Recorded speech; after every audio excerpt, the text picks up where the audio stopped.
Now I hope you liked my joke in my last video. I'm going to try and, if I come up with a really good joke, I'm going to add a joke to the video. I've heard a lot of good ones in 50 years, but I won't, if it's not a good one, I won't. I'm not a comedian. Comedians and telling jokes is all about timing. And I don't know anything about it, so I just say what I feel, and if it works out, it works. Now,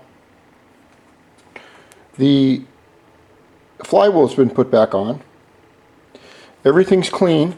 There's a reason I keep things clean. I don't have a fan here, but I have a fan on order. I don't need one.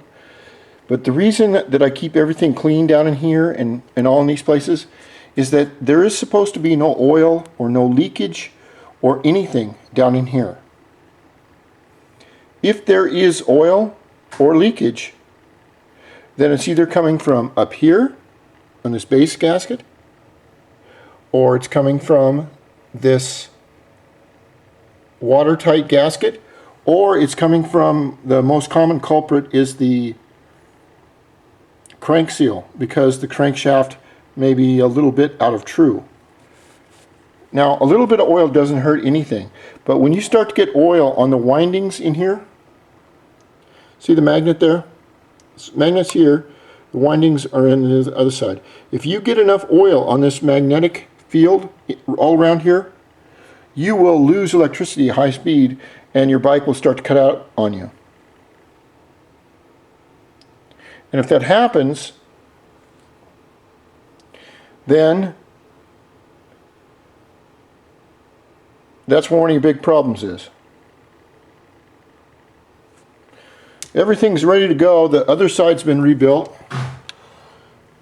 I put on the same belt, the same spring. I want to keep everything kind of stock. All the reed valve has been double checked, tightened down, cleaned up, ready to go. This is my great little idea right here of trying to keep the water jacket solid. These motors vibrate so damn much, they just vibrate everywhere, and they can vibrate everything loose.